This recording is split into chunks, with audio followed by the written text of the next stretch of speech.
ضلالة في النار.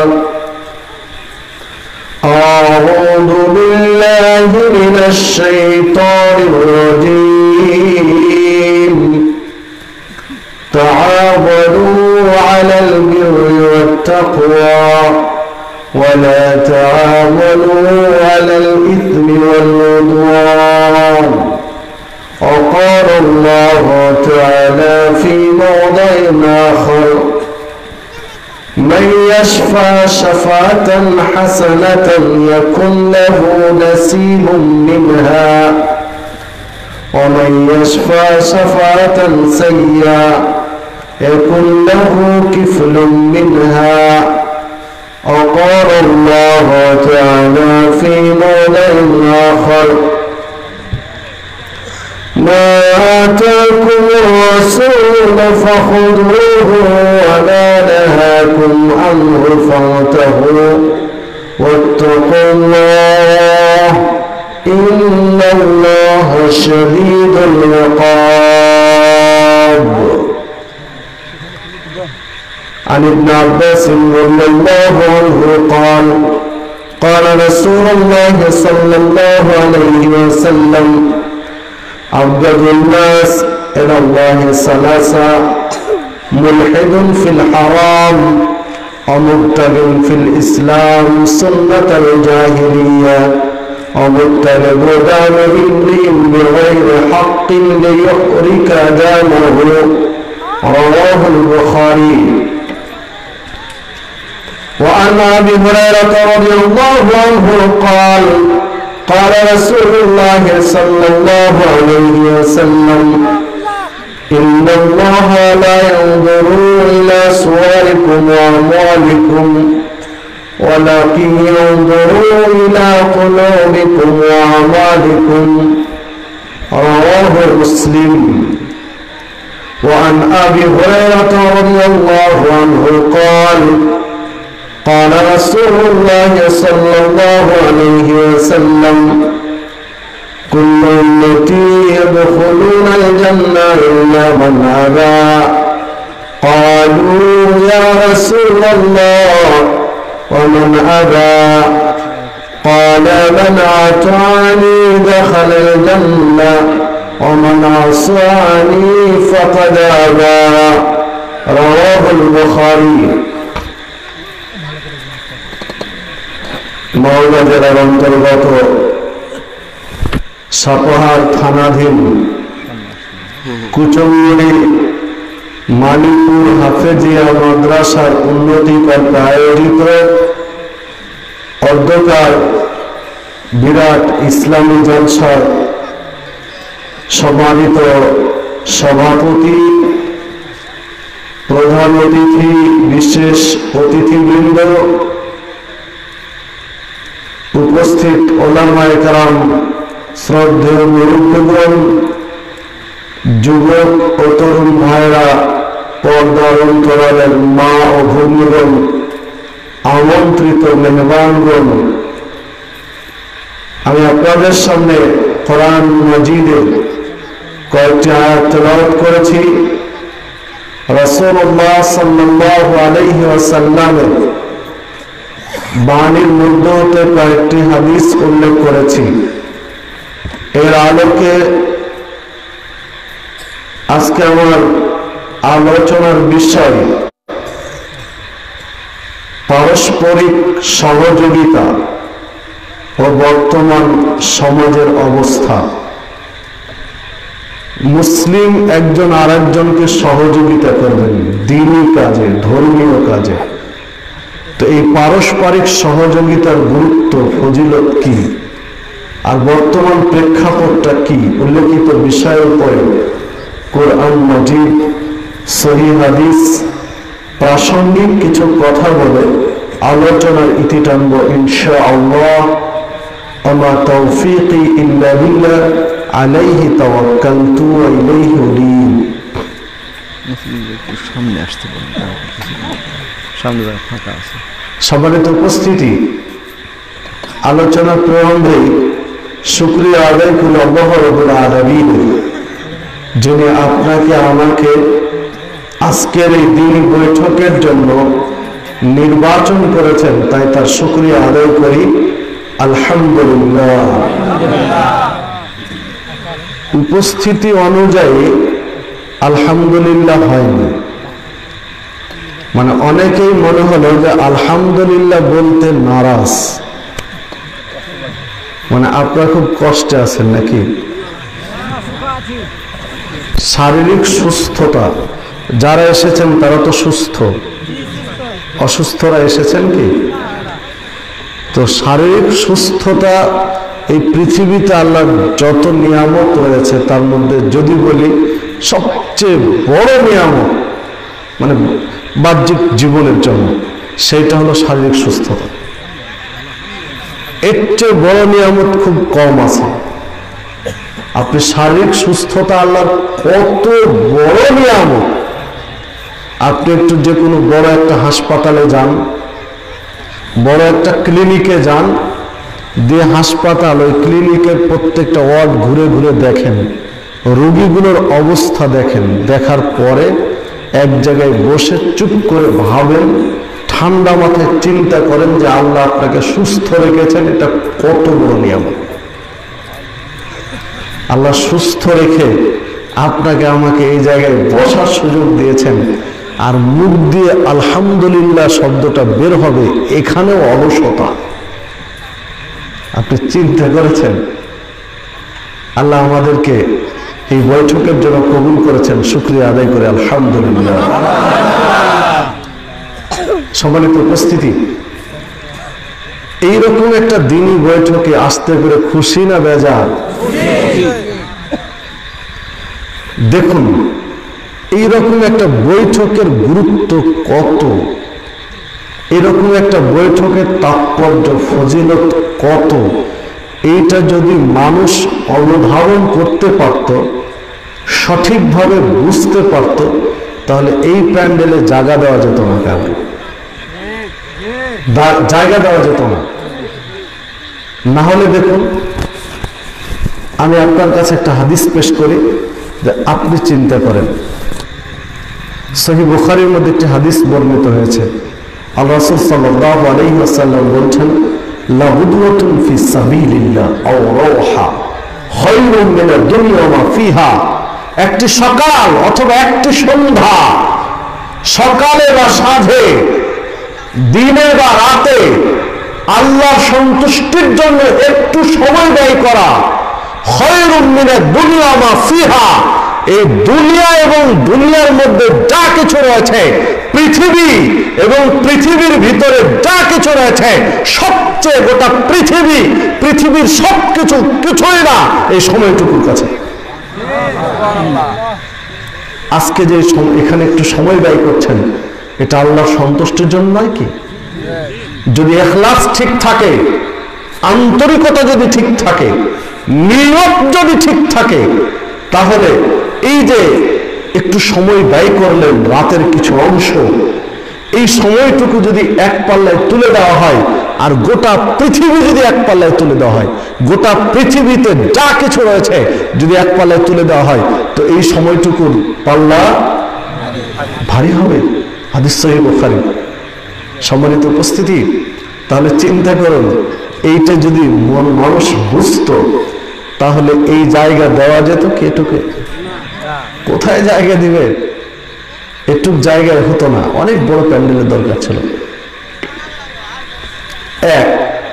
আরেকটি হাদিস দেখুন, আল্লাহ রাসূল সাল্লাল্লাহু আলাইহি ওয়াসাল্লাম বলছেন, মা জালাসা কওমুন ইয়াযকুরুনাল্লাহ, যেখানে আল্লাহকে স্মরণ করা হয়, আল্লাহকে স্মরণ করা হয়, এই রকম জায়গায় যখন কিছু মানুষ একত্রিত হয়, এক জায়গায় বসে, অন্য হাদিসে এসেছে ইয়াতলুনা কিতাবাল্লাহ ওয়া ইয়াতাদারাসুনাহু, যেখানে আল্লাহর কিতাব তেলাওয়াত করা হয়, কোরআন মাজিদ তেলাওয়াত করা হয় এবং তার দাস হয়, পর্যালোচনা হয়। এই বৈঠকে যারা উপস্থিত থাকেন শেষ পর্যন্ত, যখন আলোচনা শেষ, বৈঠক শেষ, মজলিস শেষ, তখন আল্লাহর পক্ষ থেকে নাদা মুনাদিন মিনাস সামা, আসমান থেকে আহ্বান জানানো হয়, আসমান থেকে ডাক দেওয়া হয়, ডাক দিয়ে বলা হয় কুমু মাগফুরান লাকুম, এবার তোমরা দাঁড়াও, উঠো, যাও, কেননা মাগফুরান লাকুম, তোমাদের যত পাপ ছিল তা ক্ষমা করে দেওয়া হয়েছে। ফাকাদ বুদ্দিলাত সাইয়্যাতুকুম হাসানাত, তোমাদের সমস্ত পাপ নেকি দিয়ে পরিবর্তন করে দেওয়া হয়েছে। তাবারানী আওসাতের 1556 নম্বর হাদিস।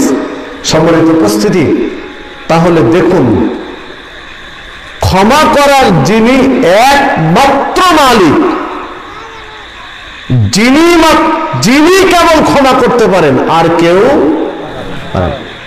আল্লাহ ব্যতীত আর কেউ আছে মানুষকে ক্ষমা করতে পারেন? মুহাম্মদ সাল্লাল্লাহু আলাইহি সাল্লাম কাউকে ক্ষমা করতে পারেন? তিনি সুপারিশ করতে পারেন, তাই নয় কি? তিনি আল্লাহর কাছে তার পক্ষ থেকে আবেদন জানাতে পারেন, শাফাত করতে পারেন, কিন্তু ক্ষমা করতে পারেন। ক্ষমা করার একমাত্র মালিক আল্লাহ, যিনি একমাত্র মালিক, তিনি যদি বলেন যাও এবার ক্ষমা করে দেওয়া হয়েছে, তাহলে এই বৈঠকের গুরুত্ব কত আপনি খেয়াল করেছেন? এই ডাকটা কখন দেন? আমি বলে বোঝাতে পারলাম না আপনাদের। বৈঠক শেষে এই ডাক দেন, যা পাপ রয়েছে তোমাদের ক্ষমা করে দেওয়া হয়েছে, যাও এবার, সব পাপ নেকি দিয়ে পরিবর্তন করে দেওয়া হয়েছে, এবার যাও।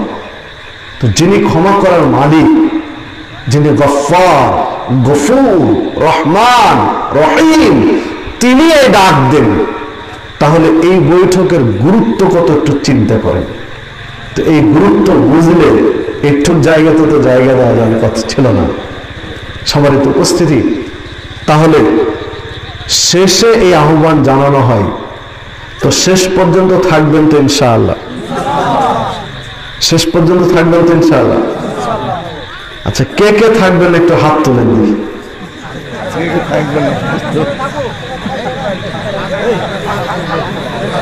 কে কে থাকবেন না তাদের হাত তুলতে বলেছে। উল্টোটা বলার কারণ হলো যে আপনি কতটুকু মনোযোগ দিয়ে শুনছেন কথা। জি, সম্মানিত উপস্থিতি, তো চলুন আমরা আমাদের আলোচনায় ফিরে যাই। আল্লাহ রাব্বুল আলামিনের কাছে আবেদন জানাই, আল্লাহ তুমি আজকের এই মাহফিল কবুল করে নাও।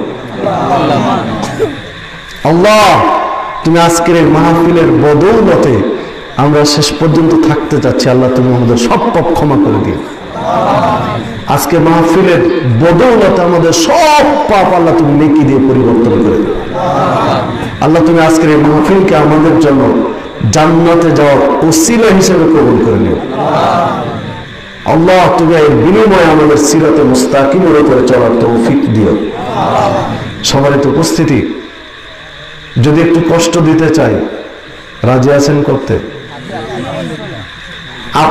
আপনাদের সাথে আমার কোনো শত্রুতা আছে? তাহলে এত দূরে দূরে বসে আছেন কেন? একটু কাছে আসেন, ভালো লাগবে, কথা বলতেও ভালো লাগবে, শুনতেও ভালো লাগবে। আর মাঝখানে যেহেতু উঠাউঠি শুরু হবে, যারা পালাতে চান তাদের একটা সুযোগ হয়ে যাবে, যারা চলে যেতে চান ওদের একটা সুযোগ হয়ে যাবে, আর যারা শুনতে চান দিনের কিছু কথা তাদের জন্য একটু সুবিধা হবে, কথা বলতে সুবিধা হবে, আপনার বুঝতে সুবিধা হবে। হ্যাঁ, কিছু দিনই ভাই এমন ভাবে বসে আছেন মনে হচ্ছে যে রেস্ট্রি করা জায়গাতে বসে আছেন, মনে হয় একটু নড়লে ওটা কেউ মেনে নেবে, এরকম কি? কিছু দিনই ভাই নোয়া চড়া নেই, যে যা বলে বলুন, পাথর গলে গেলে আমি বলতেছি না, এরকম কি? আমার সাথে তো আপনাদের শত্রুতা নেই, তো আসেন, পিছনে বসে আছেন কেন? একটু সামনে আসেন। সম্মানিত উপস্থিতি, আল্লাহ রাব্বুল আলামিন আমাদেরকে তার দ্বীনের পথে কবুল করে নিন। চলুন আমরা আমাদের মূল আলোচনায় ফিরে যাই। পরস্পরে দ্বীনি কাজে সহযোগিতা করার গুরুত্ব। এবং বর্তমান প্রেক্ষাপট নিয়ে কিছু কথা। তো দেখুন, কোরআন মাজিদের ছোট্ট একটি আয়াত প্রথমে তেলাওয়াত করেছে সূরা মায়েদার একদম শুরু থেকেই 2 নম্বর আয়াত। আল্লাহ রাব্বুল আলামিন বলছেন, তাআওয়ানু আলাল বিররি ওয়াত তাকওয়া, তোমরা তাকওয়ার কাজে, নেকির কাজে, কল্যাণের কাজে পরস্পরকে সহযোগিতা করো। সহযোগিতা করো একে আরেকজনকে, পরস্পরকে, একজন অপরজনকে নেকির কাজে, কল্যাণের কাজে, তাকওয়া বাড়বে সেই কাজে। ওয়ালা তাআওয়ানু আলাল ইসমি ওয়াল উদওয়ান, সীমালঙ্ঘনের কাজে, পাপের কাজে, অকল্যাণের কাজে, খারাপ কাজে কেউ কাউকে সহযোগিতা করো না। আল্লাহ রাব্বুল আলামিন বলছেন এক। তাহলে নেকির কাজে সহযোগিতা করতে হবে আর পাপের কাজে সহযোগিতা থাকতে হবে। নেকির কাজে যদি সহযোগিতা না করি তাহলে আল্লাহর বিধান লঙ্ঘন করা হবে, পাপের কাজে যদি সহযোগিতা করি তাহলে আল্লাহর বিধান লঙ্ঘন করা হবে। 1 2 সূরা নিসা 85 নম্বর আয়াত আল্লাহ রাব্বুল আলামিন বলেছেন, মান ইয়াশফা শাফাআতান হাসানাতান, যে ব্যক্তি মানুষকে সুন্দর পরামর্শ দিবে, মানুষকে সুন্দর একটা পরামর্শ দিবে, ইয়াকুল্লাহু নাসিবুম মিনহা, ওই কাজ করে যত নেকি হবে, যিনি পরামর্শ দিয়েছেন তারও তত নেকি হবে। মানুষকে একটা ভালো কাজের পরামর্শ দিলেন, ভালো একটা রাস্তা দেখিয়ে দিলেন, একটা কল্যাণকর জিনিস শিখিয়ে দিলেন, তো ওই কাজ করে যত নেকি হবে, যিনি পরামর্শ দিয়েছেন তার তত নেকি হবে। ওয়া মান ইয়াশফা শাফাআতান সাইয়্যা ইয়াকুন লাহু কিফলুম মিনহা, আর যদি একজন অপরজনকে খারাপ কাজে পরামর্শ দেয়, পাপের কাজে উৎসাহ দেয়, প্রেরণা দেয়, প্ররোচনা করে বা শিখিয়ে দেয়, তাহলে ইয়াকুল্লাহু কিফলুম মিনহা, ওই পাপ কাজ করে যত পাপ হবে, যিনি পরামর্শ দিয়েছেন, উৎসাহ দিয়েছেন, তার তত পাপ হবে। এটা কার বিধান? আল্লাহর বিধান। তাহলে পরস্পরকে ভালো কাজের পরামর্শ দিতে হবে, সহযোগিতাও করতে হবে, পরামর্শও দিতে হবে। পরামর্শটা একটা সহযোগিতা, পরামর্শটা একটা সহযোগিতা। হ্যাঁ, যেমন ধরুন আপনার একজন আত্মীয়, আপনার সন্তান অসুস্থ হয়েছে, আপনার সন্তানের মাথার রগে সমস্যা, এখন আপনি বুঝতে পারছেন না কোন ডাক্তারের কাছে নিয়ে যাবেন। বাংলাদেশের তো ডাক্তাররা এখন মাশাআল্লাহ, মানে কি বলবো, যে রোগীকে পারে না যে জবাই করে টাকা নিয়ে নেবে, এরকম পর্যায়ে যায়নি। বড় কঠিন, কত বড় কঠিন। ছোট্ট একটা 1 মিনিটে একটা গল্প বলি, সেটা হলো আমি নিজে একটা রোগী নিয়ে গেছি, আমার রিলেটেড একজন স্পেশালিস্ট, বড় ডাক্তার ব্রেন সম্পর্কে, মাথার। তো ইমার্জেন্সি এখনই দেখাতে হবে, তো বাইপাস করে অন্যভাবে তার কাছে গিয়েছে। তো ওখানে আবার দালাল আছে, ডাক্তারের সাথেও দালাল গেছে।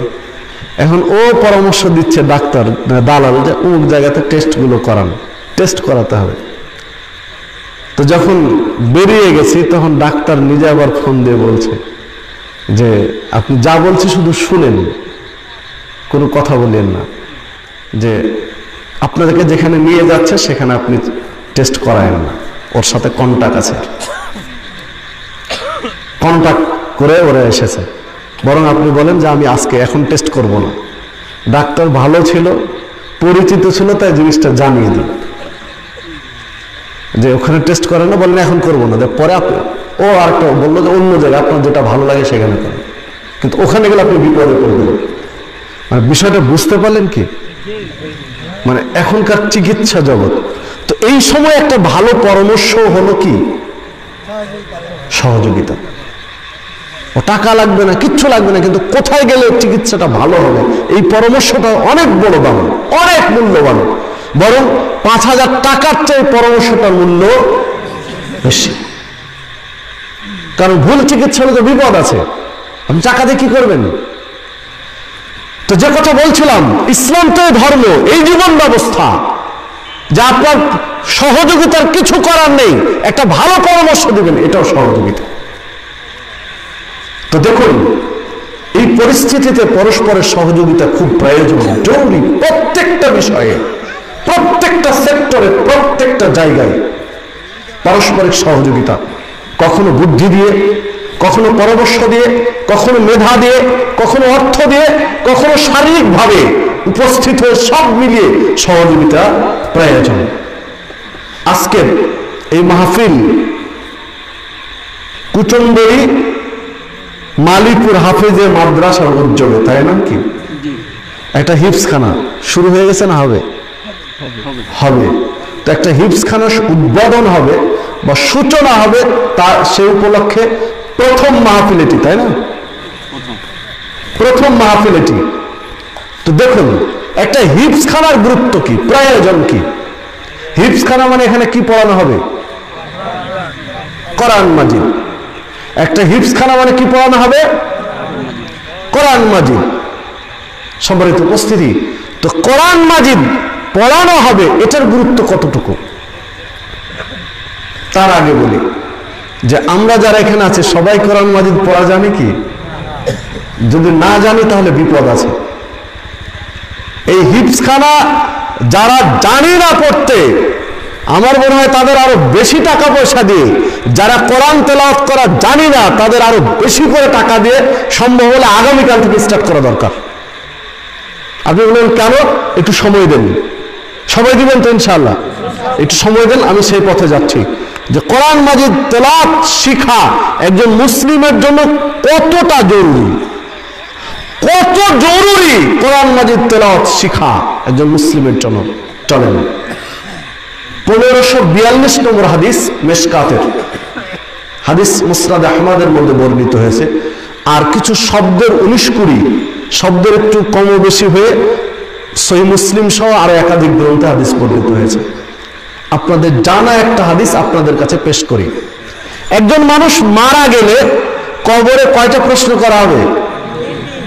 একজন মানুষ মারা গেলে কবরে প্রশ্ন হবে 3টি। আজকে আমি বলবো 4টি। কয়টি? 4টি। 3টি ঠিক আছে, ওর সাথে সাইড আরেকটা প্রশ্ন আসবে, দিয়ে কয়টা হবে? 4টা। তো 3টা তো জানা আছে, তাই না? যেহেতু জানা আছে, আমি শুধু টাচ দিচ্ছি আপনাকে, কারণ ওখানে বেশি কথা বলে আমি সময় নষ্ট করতে চাচ্ছি না, যেহেতু আমি একটা সাবজেক্ট নিয়ে আরো সামনে আগাতে চাচ্ছি। তো দেখুন, প্রথম বলা হবে মান রব্বুক, তোমার রব কে? তো বলবো আল্লাহ, রব্বি আল্লাহ। তারপর তোমার দিন কি? তো কি? ইসলাম। তারপরে ওই লোকটি কে যাকে তোমাদের কাছে পাঠানো হয়েছিল? তখন বলবে কি? মুহাম্মাদুর রাসূলুল্লাহ। এই তো 3টা প্রশ্নের উত্তর, তাই নয় কি? এই 3টা প্রশ্নের উত্তর যারা দিতে পারবে তাদেরকে এবার 4 নম্বর প্রশ্ন করা হবে। যারা 3টা প্রশ্নের উত্তর দিয়ে ফেলেছে তাদেরকে কয় নম্বর প্রশ্ন হবে? 4র্থ প্রশ্ন, 4 নম্বর প্রশ্ন। 4র্থ প্রশ্নে এবার ওই যারা সওয়াল জবাব করছিল ফেরেশতা, তারা বলবেন যে এইটা তুমি জানলে কোথা থেকে, কিভাবে জানলে? এটা তোমার রব আল্লাহ, তোমার দ্বীন ইসলাম, ইনি তোমাদের নবী মুহাম্মদ সাল্লাল্লাহু আলাইহি সাল্লাম, এইটা তুমি কিভাবে জানলে, শিখলে কিভাবে? তখন এবার ওই কবরবাসী, ওই মাইয়িত, মৃত ব্যক্তি, ওই লাশ জবাব দিবে, কারাতু কিতাবাল্লাহ ফাআমানতু ওয়া সাদ্দাকতু। কারাতু কিতাবাল্লাহ, আমি আল্লাহর কিতাব পড়ে জেনেছি। ওই কবরবাসী মাইয়িত জবাব দিবে কি? যে আমি আল্লাহর কিতাব পড়ে, কোরআন মাজিদ পড়ে জেনেছি এগুলো। ফাআমানতু, আমি একে বিশ্বাস করেছি। অসাদ্দাকতু, এবং আমি একে সত্য পরিণত করেছি, সত্য মনে করে জেনে নিয়েছি, সত্য রূপান্তরিত করেছি, আমি এইভাবে জেনেছি। সম্মানিত উপস্থিতি, তখন আল্লাহর পক্ষ থেকে একটা গায়েবী আওয়াজ দিয়ে বলা হবে যে আমার বান্দা হক বলেছে, সত্য বলেছে, জান্নাতের বিছানা বিছিয়ে দাও বা ইত্যাদি ইত্যাদি অনেক কথা আছে, বাকি কথাগুলো চলবে। তাহলে আমি কয়টা প্রশ্ন হলো টোটাল? 4। চতুর্থ প্রশ্নে বলা হবে জানলে কোথা থেকে? তখন কি জবাব দিবে? কোরআন পড়ে জেনেছি। কারাতু, আমি পড়েছি, কেরাত করেছি, পড়েছি। কিতাব আল্লাহ, আল্লাহর কিতাব। তাহলে জানলে কোথা থেকে? আল্লাহর কোরআন পড়ে জেনেছি। আল্লাহর কোরআন পড়ে জেনেছি। শুনে জেনেছি বলে আছে কি হাদিসে? জানার তো অনেক পথ আছে, যে শুনে জেনেছি তাই আছে কি এটা?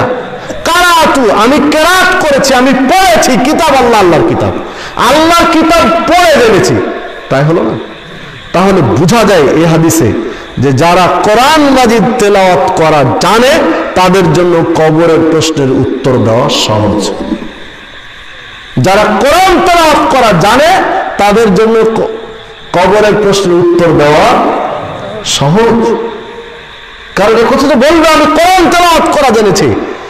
আপনি মুসলিম হয়ে কোরআন তেলাওয়াত করাই জানি না, কোরআন তেলাওয়াত জানি না, তাহলে এটা সবচেয়ে কষ্টের নয় কি, লজ্জার নয় কি মুসলিম হিসাবে?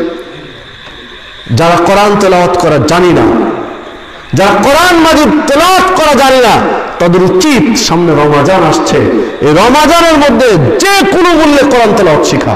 বয়স যদি 70 হয়, যদি 80 হয়, বয়স যদি 90 হয়, তবুও চেষ্টা করা। অন্তত কবরে বলতে পারবো যে কোরআন তেলাওয়াত করে এটা জেনেছি। মরার আগে যদি পড়ে যেতে পারি। আমি বুঝাতে পারলাম কিনা জানি না। আর নতুন প্রজন্ম যারা আসছে, ছোট ছোট বাচ্চারা আসছে, তাদের জন্য আপনি কোরআন তেলাওয়াত করার একটা হিফজখানা প্রতিষ্ঠা করতে যাচ্ছেন। এটা অনেক অনেক গুরুত্বপূর্ণ বিষয়। নিজে জানি না, অন্তত ছোটদের জন্য একটা ব্যবস্থা তো করে দিতে পারি, তাই নয় কি? সম্মানিত উপস্থিতি, 1, 2 আরেকটি হাদিস পেশ করে আমি প্রাসঙ্গিক কিছু কথার দিকে যাচ্ছি। দেখুন, রাসূলুল্লাহ সাল্লাল্লাহু আলাইহি ওয়াসাল্লাম বলছেন, যখন কোনো ব্যক্তি মারা যায়, তাকে কবরস্থ করা হয়, কবর দিয়ে দেওয়া হয়, তখন মানুষ দাফন কাফন করে চলে যাচ্ছে, আযাবের ফেরেশতা আসেন। আযাবের ফেরেশতা এসে মাথার কাছ দিয়ে ভিতরে ঢুকে, লাশের মাথার দিক দিয়ে ভিতরে ঢুকতে যায়। যখন মাথার কাছ দিয়ে ভিতরে ঢুকতে যায়, তখন কোরআন মাজিদ বাধা দেয়। বাধা দেয় কে? কোরআন মাজিদ। আপনাদের উঠে যাওয়া দেখে মনে হচ্ছে যে ওয়াজ না করাই ভালো। কোরআন মাজিদ বাধা দেয়, কোরআন মাজিদ প্রোটেকশন করে যে না, এই মাইয়েত, এই লাশ যে ব্যক্তিকে কবরে রাখা হয়েছে তিনি কোরআন তেলাওয়াত করতেন, বিধায় আজকে এই দিক দিয়ে তোমাকে কবরে ঢুকতে দেওয়া হবে না। কে বাধা দেয়? কোরআন মাজিদ, যেহেতু তেলাওয়াত করত। আর কোরআনকে শাফাত করার সুযোগ দেওয়া হবে, এই মর্মে আমরা আলোচনা শুনেছি রমজান কেন্দ্রিক আলোচনায়। তো যদি কোরআন মাজিদ তেলাওয়াত না করি, না জানি, তাহলে কোরআন বাধা দেবে কি? তাহলে যারা কোরআন মাজিদ তেলাওয়াত করি না, কোরআন মাজিদ তেলাওয়াত জানি না, তাদের মাথার দিক উন্মুক্ত, খোলা, মানে ঢুকার ক্ষেত্রে কোনো বাধা থাকবে না। ফেরেশতা, আযাবের ফেরেশতা ঢুকার জন্য কোনো ব্যারিকেড, বাধা, কোনো প্রাচীর থাকবে না। আসবে, ঢুকার সুযোগ আছে। আর যদি কোরআন মাজিদ তেলাওয়াত করা জানে, নিয়মিত কোরআন তেলাওয়াত করে, তাহলে মাথার দিকে বাধা আছে, অন্তত মাথার দিক দিয়ে ঢুকতে পারবে না। এইবার আযাবের ফেরেশতা যখন মাথার দিক দিয়ে ঢুকতে পারলো না, কে বাধা দিচ্ছে? কোরআন।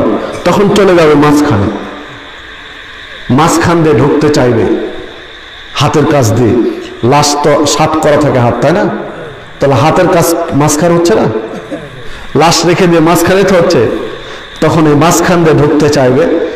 মাঝখান দিয়ে যখন ঢুকতে চাইবে, দান সাদাকা বাধা দেবে। বাধা দেবে কে? লোকটি যদি দান করে থাকে, সাদাকা করে থাকে, দান সাদাকার আমল যদি তার আমল নামায় থাকে, দান সাদাকার নেকি যদি আমল নামায় থাকে, তাহলে এবার দান সাদাকা বাধা দিবে। কেননা রাসূলুল্লাহ সাল্লাল্লাহু আলাইহি ওয়াসাল্লাম বলেছেন, আস-সাদাকাতু তুতফিউল খাতায়া, দান পাপকে ওইভাবে মুছে দেয়, সাদাকা বা দান পাপকে ওইভাবে মিটিয়ে দেয়, কামা ইউতফিউল মাউন নার, যেমন ভাবে জ্বলন্ত আগুনকে পানি নিভিয়ে দেয়। দাউ দাউ করে আগুন জ্বলছে, এই জ্বলন্ত আগুনে যদি এক বালতি পানি ঢেলে দেন, তৎক্ষণাৎ আগুন ধপ করে নিভে যাবে, তাই নাকি? ঠিক আপনার অনেক পাপ, পাপ আর পাপ, আপনি পাপ অনুযায়ী একটা দান করেছেন, পাপ কম কম, পাপ বেশি বেশি দান, দান করেছেন, পাপ একটা বড় দান করেছেন, আপনার দান করার সাথে সাথে সব পাপ আল্লাহ মুছিয়ে দিবেন আগুন নিভানোর মতো। আগুন যেভাবে নিভে যায় পানি ঢাললে, ঠিক দান করার সাথে সাথে আপনার পাপগুলো নিভানোর মতো করে মুছে দেবেন। তো এই যে সাদাকা করলেন, দান করলেন, পাপগুলো কি হয়? মুছে যায়। এই দান সাদাকা এবার কবরের কাছে পাহারা দিচ্ছে, আপনার জন্য পাহারা দিচ্ছে কবরের কাছে। যখনই আযাবের ফেরেশতা ঢুকতে চাইবে, তখনই কবরের কাছে দান সাদাকা বলছে না। আল্লাহ রাসূল সাল্লাল্লাহু আলাইহি ওয়াসাল্লাম তো বলেছেনই যে দান করলে পাপ মুছে যায় আগুনে পানি ঢালার মতো। তো এই লোকটা তো দান করতো, এই লোক তো সাদাকা করতো, দানের নেকি সাদাকার নেকি আমল নামে আছে, মানে পাপ মুছে গেছে, বিধায় তুমি ঢুকতে পাবে না, ঢুকতে পাবে না। এবার আযাবের ফেরেশতা চলে যাবেন পায়ের দিকে, শেষ মাথায় কবরের। এবার পায়ের দিক দিয়ে কবরে ঢুকতে চাইবেন। যখন পায়ের দিক দিয়ে কবরে ঢুকতে চাইবেন, তখন বাধা দিবে মসজিদ, বাধা দিবে মসজিদ। লোকটা যদি মসজিদ মুখী হয়ে থাকে, সালাত পড়ুয়া হয়ে থাকে, মসজিদের সাথে তার কানেকশন থাকে, মসজিদের প্রতি মহব্বত থাকে, মসজিদের প্রতি ভালোবাসা থাকে, মসজিদ নির্মাণে সহযোগিতা করে থাকে, বা বিভিন্নভাবে মসজিদের সাথে সম্পৃক্ত সালাত সহ সার্বিক বিষয়ে, তখন মসজিদ বাধা দিবে যে না, লোকটা মসজিদের সাথে সম্পৃক্ত ছিল, তুমি এই দিক দিয়ে ঢুকতে পাবে না। এইবার মাথার কাছ দিয়ে ঢুকতে দিল একে, মাঝখান দিয়ে ঢুকতে দিল একে, পায়ের কাছ দিয়ে ঢুকতে দিবে না মসজিদ। তখন আযাবের ফেরেশতা ঘুরে আল্লাহর কাছে আবার যাবেন, রিটার্ন ব্যাক করে যাবেন, ফিরে যাবেন আল্লাহ রাব্বুল আলামিনের কাছে গিয়ে। আযাবের ফেরেশতা বলবেন, আল্লাহ, আমি তো কবরে ঢুকতে চেয়েছিলাম, প্রস্তুতি নিয়ে গিয়েছিলাম, কিন্তু মাথার কাছে ঢুকতে দিল না। কোরআন মাজিদ যে লোকটা নিয়মিত কোরআন তেলাওয়াত করতো, মাথার কাছ দিয়ে দিল না। মাঝখান দিয়ে ঢুকতে গেলাম, দান সাদাকা দিল না, যে লোকটা না দান সাদাকা করতো, তার পাপ মুছে গেছে। পায়ের কাছ দিয়ে ঢুকতে গেলাম, মসজিদ দিল না, লোকটা মসজিদ যাতায়াত করতো, সালাত পড়তো, মসজিদের সাথে তার সম্পর্ক ভালো ছিল। তখন আমি ঘুরে এসছি, এখন কি করি? তখন আল্লাহ রাব্বুল আলামিন আযাবের ফেরেশতাকে বলবেন যে যাও, তোমাকে ওই কবরে আর ঢোকা লাগবে না। সুবহানাল্লাহ, আল্লাহু আকবার। সম্মানিত উপস্থিতি, আমার আলোচনার সাথে যেটা সম্পর্ক, সেইটা হলো, যদি কোরআন মাজিদ তেলাওয়াত করা না জানে, তাহলে মাঝখান খালি, মাঝখানে বাধা দেওয়ার কেউ নেই। সালাত পড়ে না, মাথার কাছে কেউ নেই। সালাত পড়ে, দান করে, কিন্তু কোরআন তেলাওয়াত জানে না, তাহলে মাথার কাছ কি ফাঁকা নয়? মানে কোরআন তেলাওয়াত জানা জরুরি, আবশ্যিক একটা বিষয়। আর এই কোরআন তেলাওয়াত শিখার কেন্দ্র, কোরআন তেলাওয়াত শিখার সেন্টার, কোরআন মাজিদ তেলাওয়াত করার মারকাজ আপনার প্রতিষ্ঠা করতে চাচ্ছেন, এটা যদিও আরো আগে দরকার ছিল, আরো আগে দরকার ছিল, তো দেরি হয়েছে, তারপরে সিদ্ধান্ত নিয়েছেন। স্বাগত জানাই, আল্লাহর কাছে দোয়া করি আপনাদের এই উদ্যোগকে আল্লাহ কবুল করবেন। যারা এই চিন্তা চেতনা লালন করে কাজ শুরু করেছেন, যারা শুরুতে পরিশ্রম করছেন, সময়, শ্রম, মেধা, অর্থ ব্যয় করে, আল্লাহ রাব্বুল আলামিন তাদেরকে পরিপূর্ণ প্রতিদান দিন। সম্মানিত উপস্থিতি, যে কথা বলছিলাম, একটা হিফজখানা আশ্চর্য। আপনি চিন্তা করতে পারেন একটা হিফজখানাকে নিয়ে চিন্তা করলে কোরআন মাজিদের গুরুত্ব, দুইটা হাদিসে বোঝা গেছে তো কোরআন মাজিদের, কোরআন তেলাওয়াতের গুরুত্ব কত চমৎকার।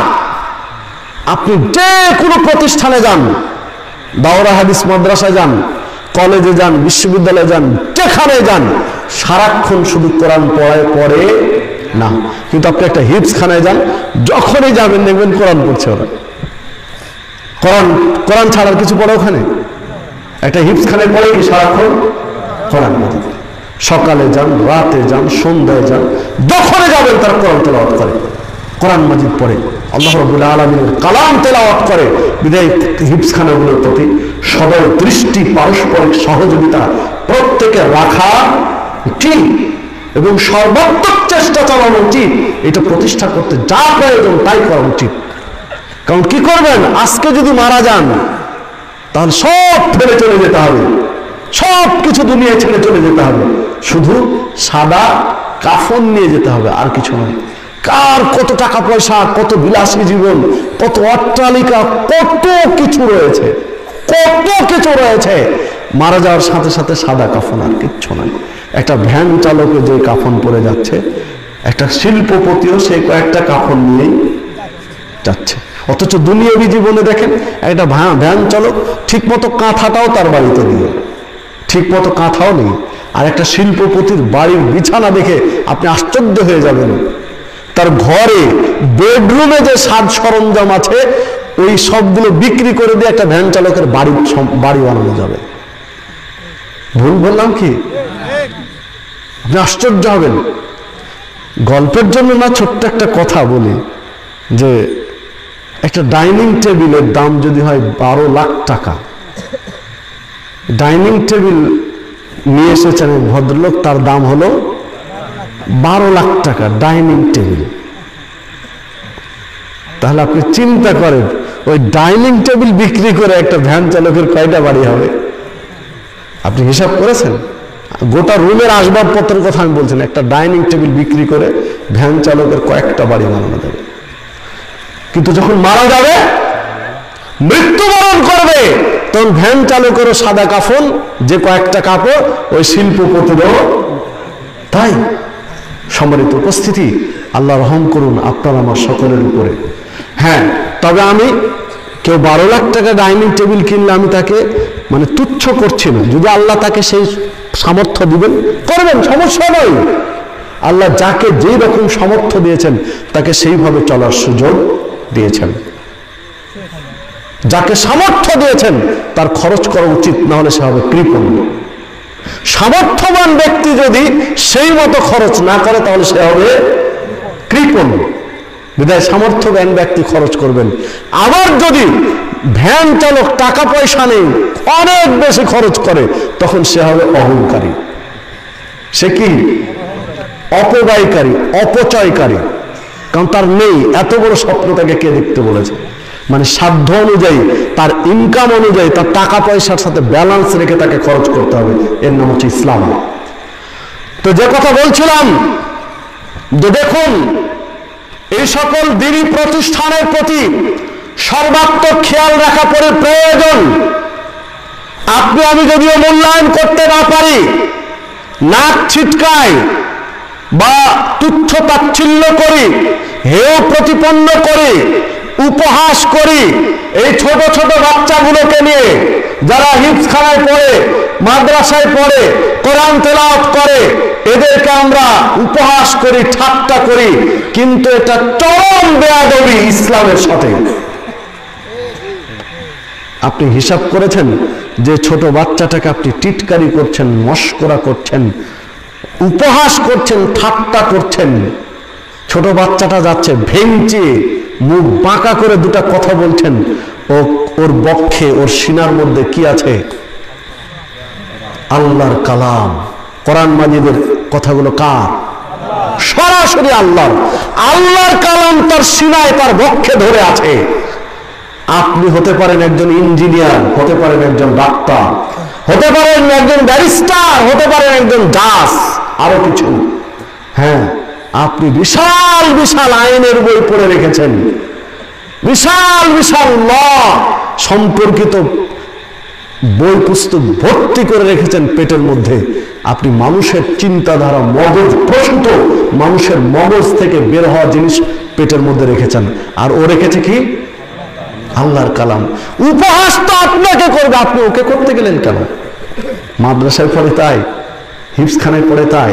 হ্যাঁ, মরেন 3.5 হাত মাটির নিচে চলেন, তখন দেখা হবে যে কার কেমন মানে গুরুত্ব, ফজিলতা, তাৎপর্য। কাকে আপনি উপহাস করেছিলেন? যে বাচ্চাগুলো কোরআন এবং সুন্নাহ জানার জন্য বাড়ি থেকে বের হয়, আপনার ঘর থেকে বেরিয়ে হিফজখানা আসে কোরআন তেলাওয়াত করার জন্য, আপনার বাড়ি থেকে বের হয়ে মাদ্রাসা আসে রাসূলের হাদিস জানার জন্য, আর রাসূল সাল্লাল্লাহু আলাইহি ওয়াসাল্লাম বলছেন তখন আল্লাহর ফেরেশতাগুলো তার পায়ের নিচে পাখা বিছিয়ে দেয়। পাখা, সরাসরি ফেরেশতারা পাখা বিছিয়ে দিয়েছে তার পায়ের নিচে। আপনি চিন্তা করতে পারেন? হ্যাঁ, আপনি অনেক বড় ডিগ্রি নিয়ে এসেছেন, আপনার পায়ের নিচে কি আছে? কি আছে আপনার পায়ের নিচে? হ্যাঁ, যদি উল্টো বলি তাহলে শয়তান পাখা বিছিয়ে আছে। না হলে অনেক বড় ডিগ্রি নিয়ে আপনি পেশাব করার জন্য দাঁড়িয়ে পেশাব করতে হয়, আপনাকে দেয়াল খুঁজতে হয়। তা আপনি কি চিন্তা চেতনা লালন করেন একটু খেয়াল করেন। সম্মানিত উপস্থিতি, দেখুন বিধায় এই কোরআন এবং সুন্নাহর গুরুত্ব, তাৎপর্য অনেক বেশি। উপহাস করার কোনো সুযোগ নেই, ঠাট্টা করার কোনো সুযোগ নেই। কোরআন এবং সুন্নাহ মানুষের মর্যাদা বাড়িয়ে দেয়, মানুষের সম্মান বাড়িয়ে দেয়, ইহকালেও বাড়ায়, পরকালেও বৃদ্ধি করে। যারা উপহাস ঠাট্টা বিদ্রুপ করি, উল্টো নিজেরাই ক্ষতিগ্রস্ত হই। দেখুন, এই কোরআন সুন্নাহ শিখেই, কোরআন মাজিদ তেলাওয়াত করা শিখেই এরাই তো মসজিদের ইমাম হবে, তাই নয় কি? ইমাম মানে কি? নেতা। ধরেন আপনার মসজিদে 500 মুসল্লি সালাত আদায় করবেন, জুমার সালাত। 500 মুসল্লি জুমার সালাত আদায় করবেন। ইমাম রুকুতে গেছে, আর পিছনে একজন কোটিপতি মানুষ মনে করলো যে এই ফকির বিদ্যা পড়া এই ছেলেটার ইমামতিতে আমি এর কমান্ডে রুকু করবো না, আমি পরে যাব। সালাত হবে? যেতে বাধ্য, তাই নয় কি? যেতে বাধ্য।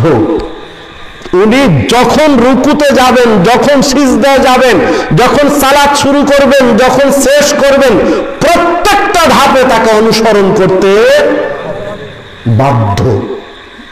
তাহলে যাকে অনুসরণ করতে আপনি বাধ্য, যার অনুসরণ ব্যতীত আপনার সালাত হবে না, তাকে আপনি টিটকারি করেন, উপহাস করেন কোন আক্কেলে? একটু চিন্তা করেন তো দেখে। সম্মানিত উপস্থিতি, এটাও কিন্তু পারস্পরিক সহযোগিতা, পারস্পরিক ভ্রাতৃত্ববোধ। আজকাল যদি বলি বাংলাদেশের প্রেক্ষাপটে, ইমাম মুয়াজ্জিনগুলো বাংলাদেশের সবচেয়ে নিরীহ প্রাণী। ইমাম মুয়াজ্জিনের চেয়ে নিরীহ প্রাণী মনে আর বাংলাদেশে নাই। আপনাদের এলাকায় বাস্তব কথা কিন্তু মিল আছে কিনা দেখেন প্রেক্ষাপটের সাথে। আপনাদের এলাকায় জোন, পাট, কিষান, কামলার বেতন কত একদিনের? কয় টাকা? 300। ছোটটাই ধরলাম,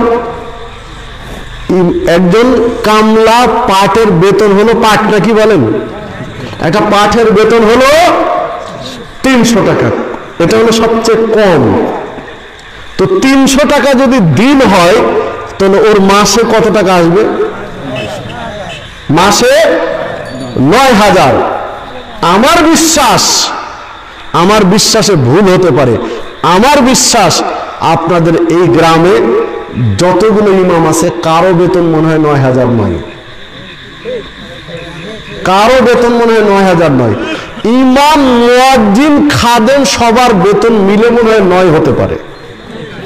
আমি ভুল বললাম কিনা জানি না, আমি জানি না, আমি আইডিয়ার কথা বলছি, আমার বিশ্বাসের কথা বলছি। যদি ভুল হয় তো ক্ষমা করবেন, আর যদি সঠিক হয় তো চিন্তার খোরাক মাথায় দিয়ে গেলেন, একটু চিন্তা করেন যে ইমাম, মুয়াজ্জিন, খাদেম সবার মিলে হয়তো বা 9 বা কিছু বেশি হবে।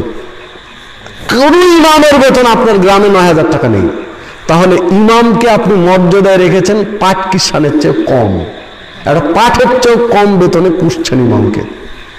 যেখানে আলেম ওলামার মর্যাদা নেই সেখানে আলেম ওলামা তৈরি হবে না, এটাই সঠিক। যেখানে আলেম ওলামার সম্মান নেই সেখানে আলেম ওলামা তৈরি হবে না। দেখুন, যে কোনো জিনিস শেখার জন্য মন মানসিকতা প্রয়োজন, তাই নয় কি?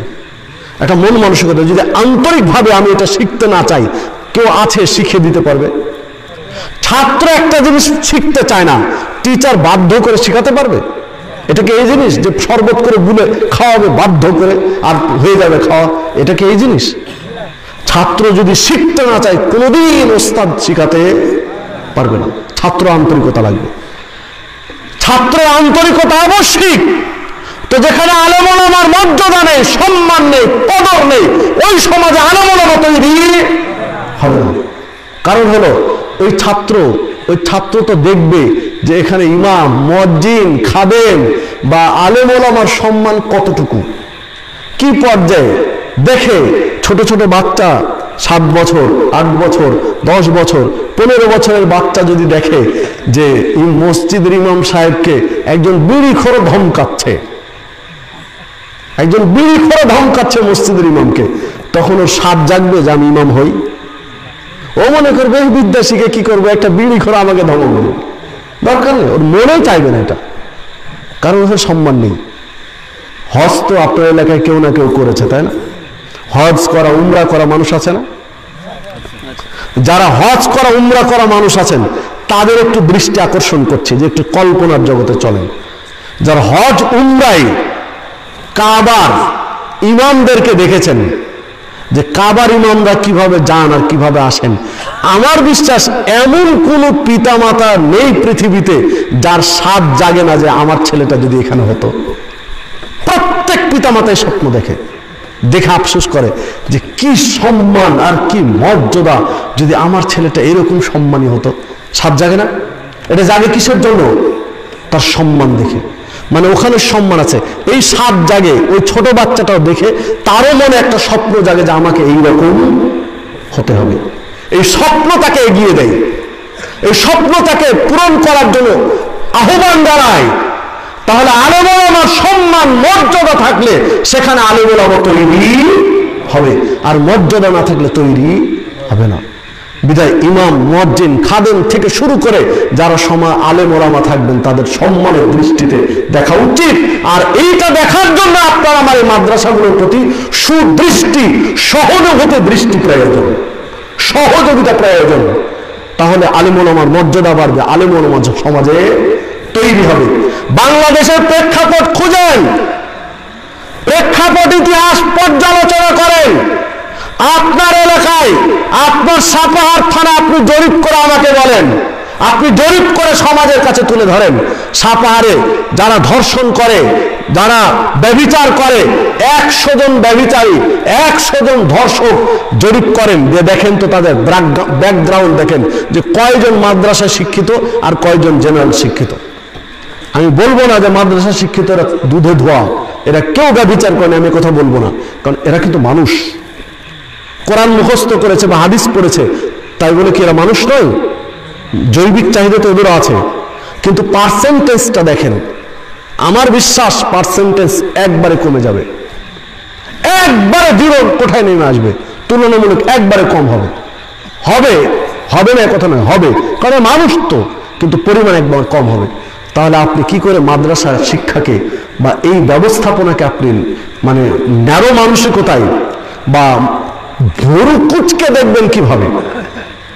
একজন সমাজবিদ, তিনি বামপন্থী, অথচ বলতে গিয়ে একদিন মানে এক সেমিনারে বলে ফেললেন যে জরিপে যত ধর্ষণের রিপোর্ট গুলো দেখা যাচ্ছে না মাদ্রাসায় শিক্ষিত নয়, সব জেনারেল শিক্ষিত, 2-1টা মাদ্রাসা শিক্ষিত।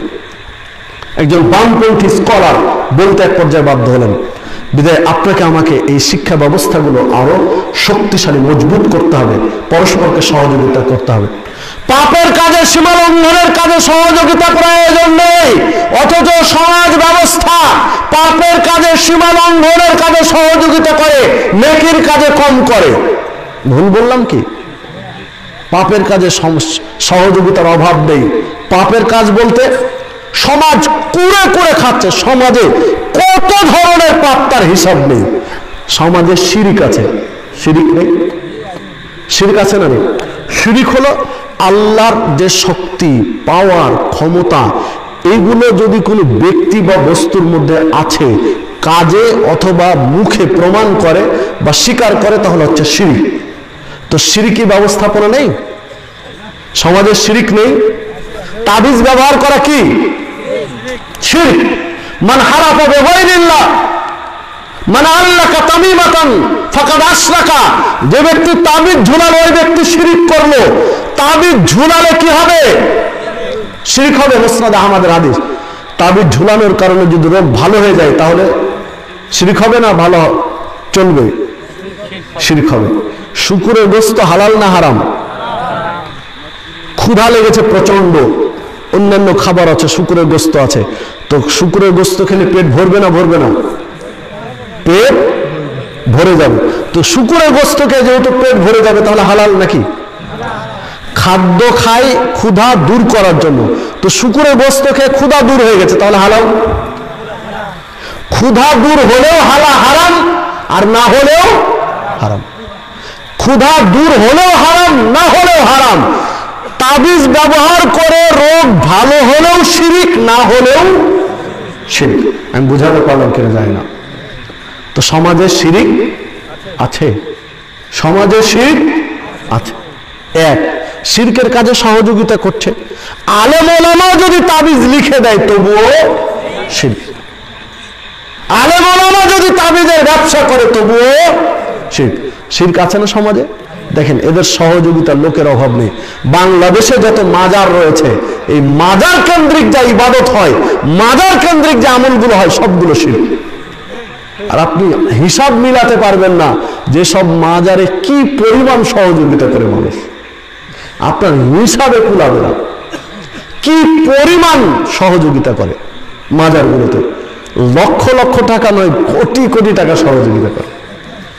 লাখ লাখ নয়, কোটি কোটি টাকা সহযোগিতা করে এসব মাজারে। এক, এইটা হলো শিরক।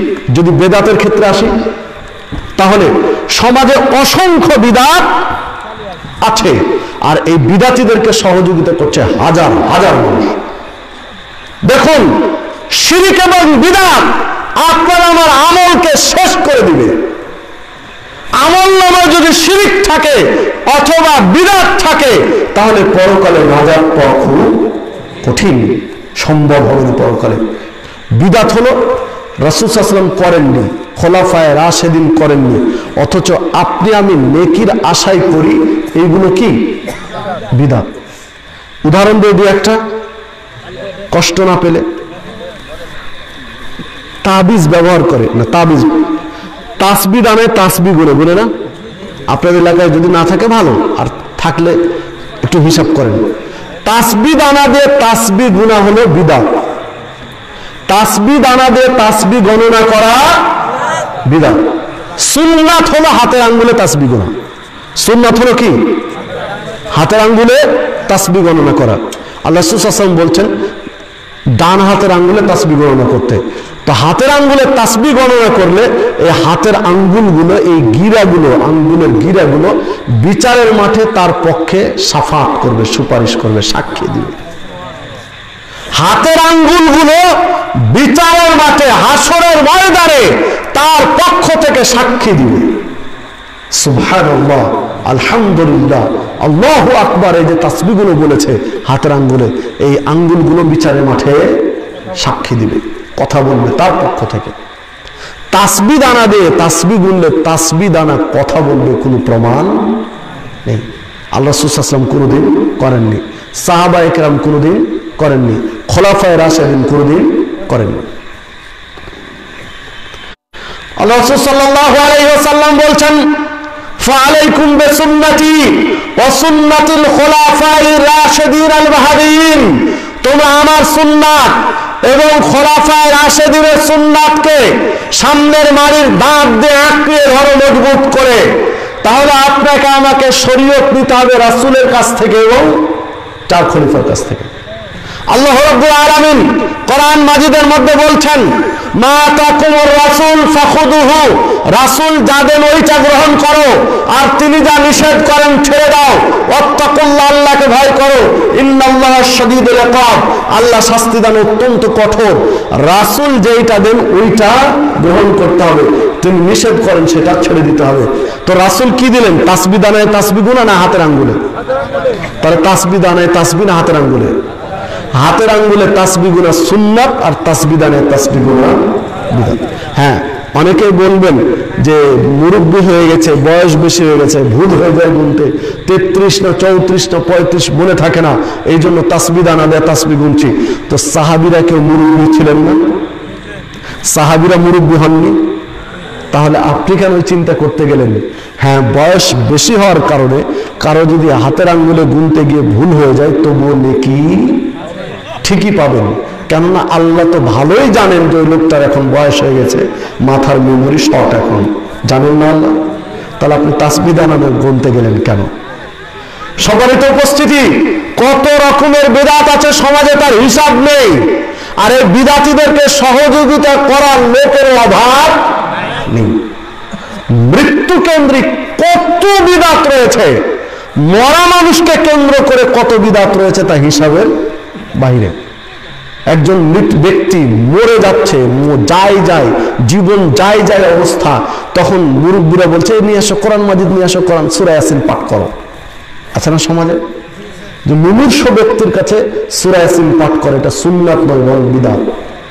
কারণ মুমূর্ষ ব্যক্তির কাছে কোরআন মাজিদের সূরা ইয়াসিন তেলাওয়াতের মাধ্যমে উপকার হবে বা তার মৃত্যু সহজ হবে বা ইত্যাদি ইত্যাদি, যে বর্ণনাগুলো একটু সহি নয়, সুন্নাত নয় বরং বিদআত।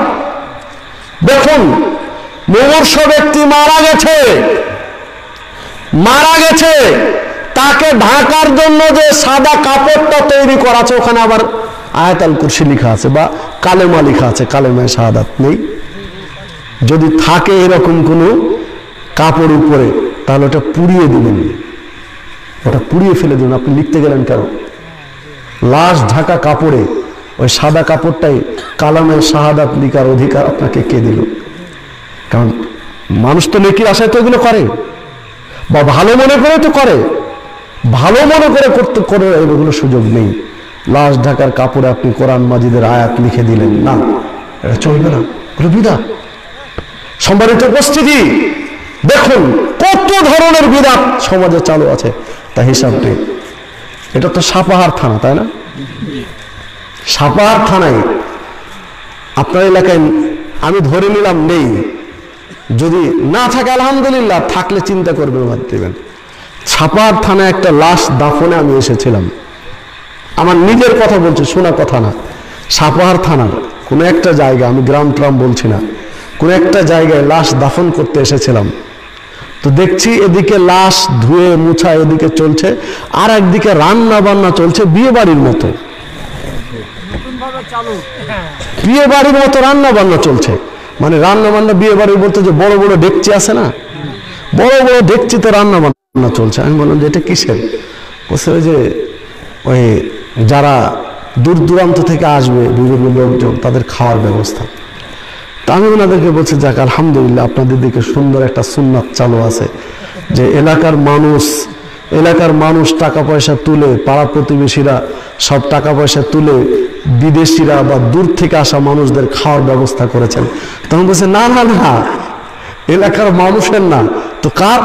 বলছে ওই যে বাড়ির লাশ ওই বাড়ির এগুলো সব, এই চাউল ডাল মাছ বা তরি তরকারি সব এই বাড়ির, ওই বাড়ির নিয়ে আমরা রান্না করছি। বলছেন বাহ, চমৎকার।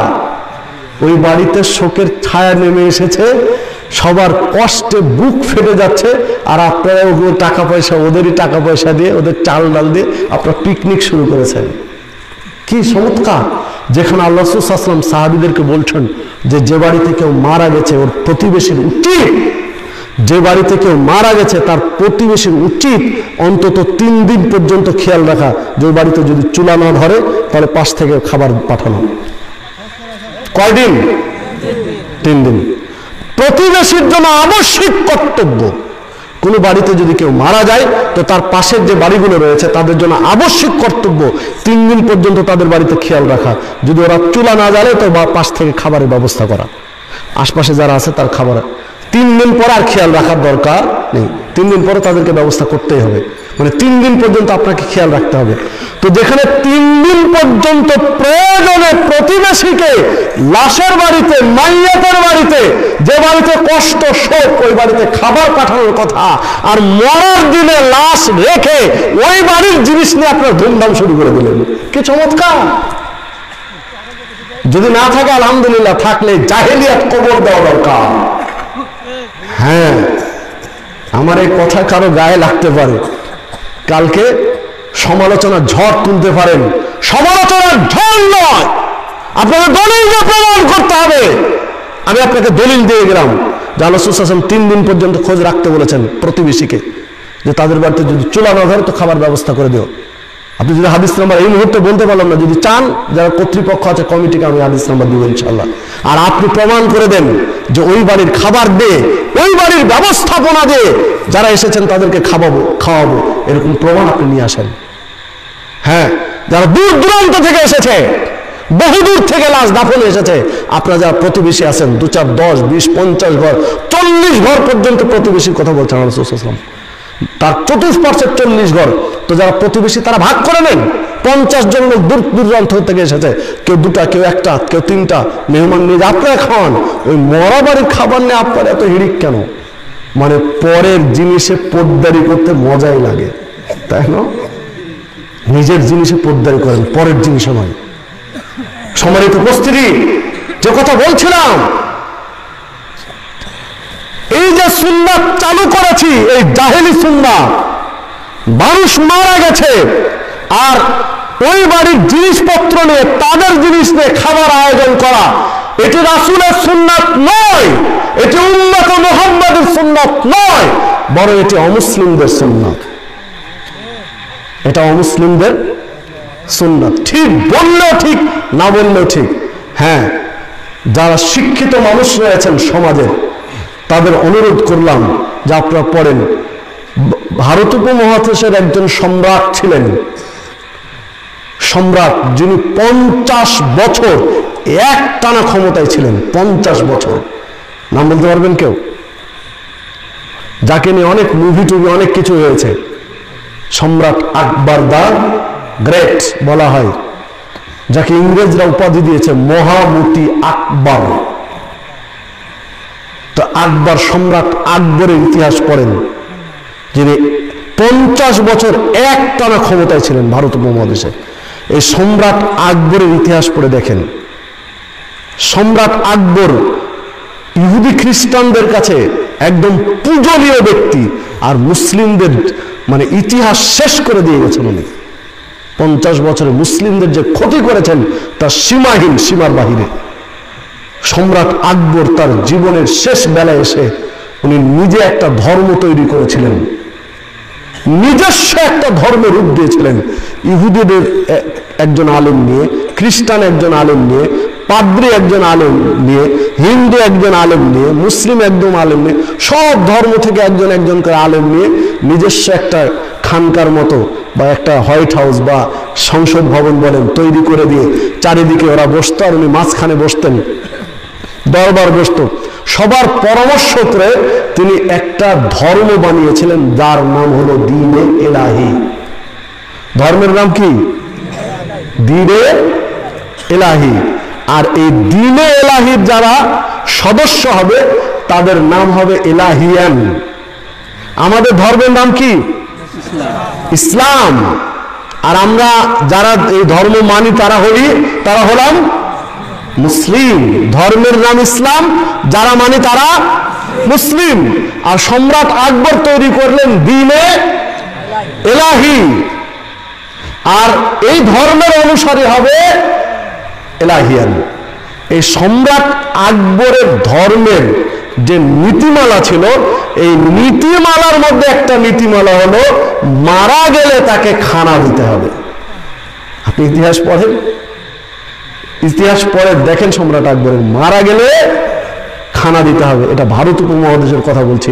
ওই যে শুরু হয়েছে দিনে এলাহির মরা মানুষের বাড়িতে খানা দেওয়া, আজও চলছে আপনার আমার সমাজে, বাংলাদেশের বাড়িতে। ওইটা উঠেনি। এটা তো ভারত উপমহাদেশ, তাই না? এটা তো পাক ভারত। পরে না হয় স্বাধীনতা হতে হতে সেটা বাংলাদেশ হলো, কিন্তু এটা পাক ভারত নয়, ভারত উপমহাদেশ। আর এই ভারত উপমহাদেশের তিনি সম্রাট ছিলেন। ওই দিনে এলাহির এই সিস্টেম, এই দিনে এলাহির সুন্নাত থেকে গেছে আপনার আমার সমাজে। এই দিনে এলাহির সুন্নাত, আমরা কি এলাহিয়ান? আমাদের ধর্মের নাম কি দিনে এলাহি? না, আমরা মুসলিম, আমাদের ধর্মের নাম ইসলাম। বিধায় ওই এলাহিয়ান বা দিনে এলাহি ধর্মের কোন সিস্টেম আমাদের জন্য বৈধ নয়। অথচ ওটা রয়ে গেছে। হ্যাঁ, যারা খাওয়ার খুব আগ্রহী, খাওয়ার জন্য লালায়িত, তারা বিরোধিতা করবেন, স্বাভাবিক, এটা করবেন। কারণ এটা যদি উঠে যায় তাহলে খাওয়া একটা উঠে গেল। বছরে তো 2, 4, 5, 10টা মানুষ মরে, গ্রামে মরে না? প্রত্যেক বছর গ্রামে 2, 4, 5, 10টা মানুষ মারা যায়। মানে 5-10 বার একটা ভুরি ভোজ, বনভোজন, একটা আনন্দ উৎসব করে খাওয়ার একটা ব্যবস্থা হতো। এখন তো মানুষ খুব চালাক, এমন চালাকের চালাক। আগে তো বিয়ে বাড়ি হলে বড় একটা অনুষ্ঠান করে সবাইকে দাওয়াত টাওয়াত করে খাওয়ানো হতো, তাই না?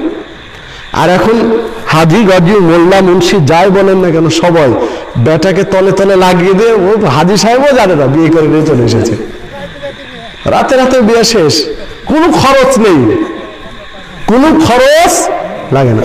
এখন বিয়ে বাড়ির খাওয়া মানুষ আর পায় না, তখন মরা বাড়ির খাওয়া চালু করে দিয়েছে। বিয়ের খাওয়া তো আর হয় না, তাহলে খাওয়ার তো একটা চালু রাখা দরকার। তো মরা বাড়ির চলছে।